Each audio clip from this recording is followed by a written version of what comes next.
Sud Radio refait sa déco avec Maison Créative.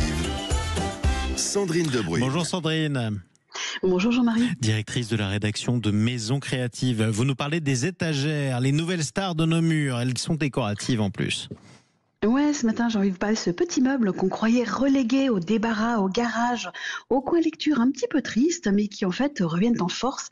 Et ce n'est autre que l'étagère. Alors avec elle, c'est une armée, on va dire, de style, prêt à faire de vos murs des œuvres d'art. C'est plus qu'un meuble, c'est vraiment un élément architectural à part entière qui structure l'espace, tout en lui donnant une âme. Alors c'est un espace de rangement, un espace d'exposition. Chaque planche devient un écrin. Et le tout, on va vous dire, dans un petit esprit chic, naturel, assez intemporel quand même. Intemporel. Alors vous allez vraiment nous faire rêver avec une planche en bois et 2 équerres, vous croyez ? Mais oui, je vous assure que franchement, la planche vissée à l'arrache, c'est terminé. Aujourd'hui, l'étagère, c'est du design, du caractère et même un soupçon de poésie. Alors figurez-vous que la tendance du moment, c'est l'étagère grecque. Elle fleure bon les Cyclades avec ses niches plutôt arrondies. Elles sont encastrées dans le mur. Elles sont d'un blanc plutôt éclatant. On met une petite touche de bleu si on veut. Et ce qui plaît surtout, c'est ce mélange entre tradition et modernité. C'est l'étagère grecque qui va puiser l'esthétique dans des maisons de Santorin. Elle s'intègre évidemment à merveille dans les intérieurs super contemporains. C'est chaleureux, c'est lumineux, c'est apaisant. Bref, de quoi j'ai envie de vous dire, transformer peut-être votre salon sans vraiment poser un petit RTT peut-être. Vous pouvez voyager en restant chez vous. Oui, pourquoi pas. Alors si on range quoi dans cette étagère grecque ? Des guides de voyage, des statuettes ? Eh bien écoutez, pourquoi pas, mais surtout vous exposez vos objets préférés, des poteries, vous alternez avec des livres bien choisis. C'est un peu le concept de l'étagère grecque justement. Vous ne faites pas que ranger des livres, des collections de bougies qui sentent bon même fermées. C'est une niche qui devient un écrin pour une mini scénographie de vie. Alors, vous avez aussi plus classique l'étagère qui se veut, on dit caméléon de la déco. On est en bois brut pour une ambiance scandinave, on a du métal noir pour un style dit plutôt industriel, on est en verre pour passer et surtout alléger un petit peu la vision du mur. Plus graphique, vous avez aussi la fameuse étagère flottante. Vous savez, celle qui donne l'impression que vos objets lévitent un peu comme par magie. Elle est assez épaisse, elle est très chic, elle est souvent sur un fond blanc. Elle touche pas les parois des murs de chaque côté. Alors c'est l'écrin parfait pour exposer des trésors.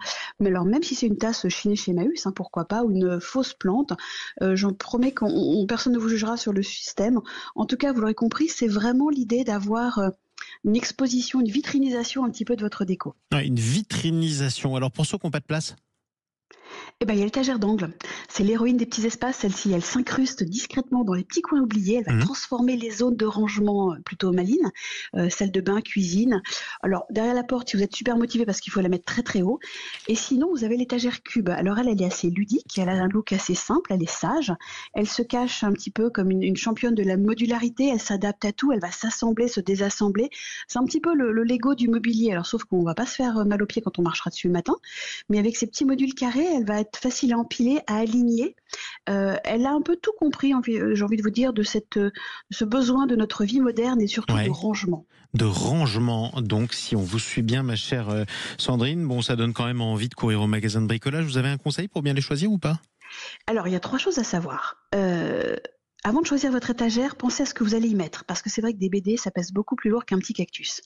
En 2, vous avez quand même l'espace à occuper. Alors, vous faites pas ça à l'œil, il faut prendre un vrai mètre.